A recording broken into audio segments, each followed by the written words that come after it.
Welcome back, guys. As always, I'm Jason. This is 5 Minute Friday, and today we're going to do an air down showdown between my own garage-built contraption and a deflator and the Morphlay 4-tire air system. But before that happens,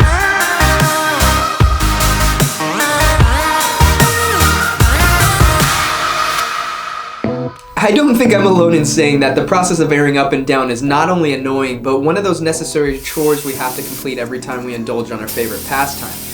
But as the saying goes, there's more than one way to skin a cat. So today we're going to put the Morphlay 4-tire air system up against my garage-built 2-tire air inflator. As we pit these two systems up against each other, we're going to be looking at three things: how they air the tires up and down, just how convenient they are, and how quickly they get the job done.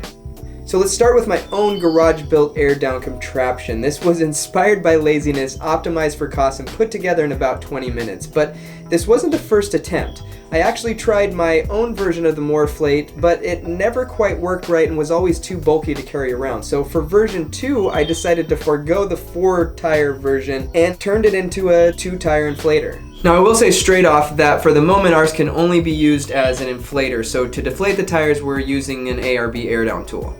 I went simple on round 2. A couple of ARB hoses, their clip-on chucks, and the manifold for this bad boy is a compressor 3-way previously used on job sites, but repurposed it works perfectly for 2 air hoses and a pressure gauge.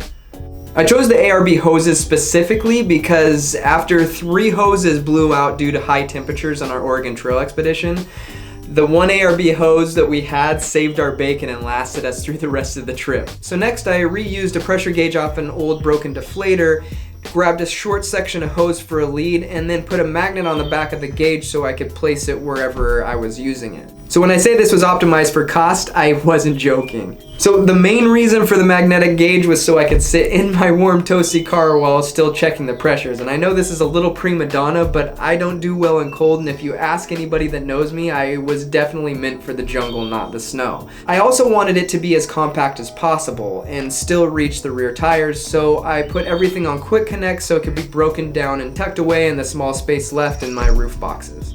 So let's take a look at the tail of the tape for the contender, the Morphlay. Now there's a couple things that jumped out at me right away when I opened the box. The first being that from the fittings to the hose, this thing is made with quality materials and built to last. The second is the compromises to achieve this were made in its size.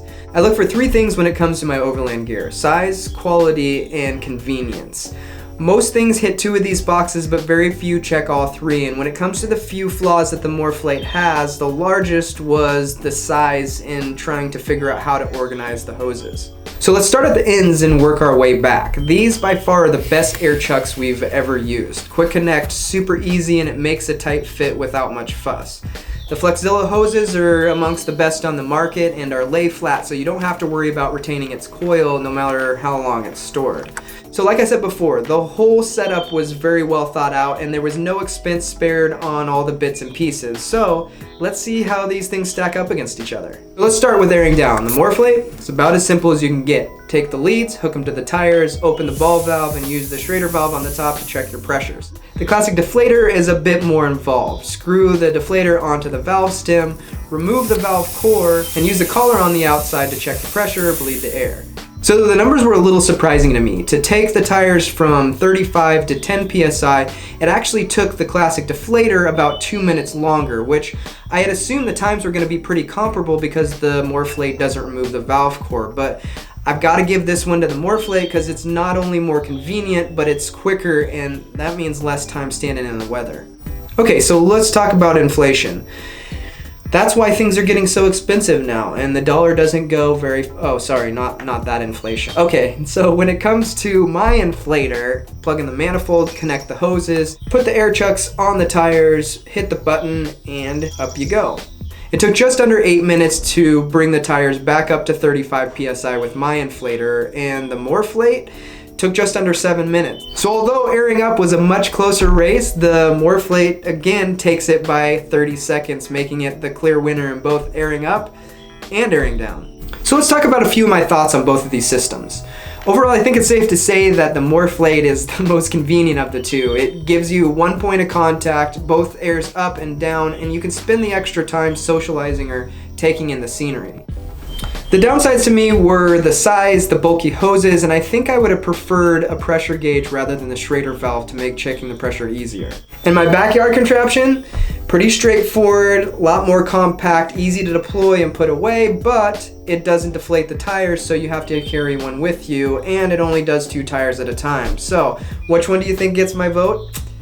Got to be the Morphlay. Even though it's bigger and a little more cumbersome, the convenience of filling up and airing down all 4 tires at once more than takes the cake. So back to the garage for the old version 2. That was a bit longer than 5 minutes, but we had a lot to go over, and as always, I don't claim to be a pro, but it is always my honest opinion on the gear we use. So don't forget to hit that subscribe button. We're literally like a few subs away from getting to that 6,000 mark. So thanks to everybody who subscribed last week, and we'll see you guys next week on 5 Minute Friday. Peace.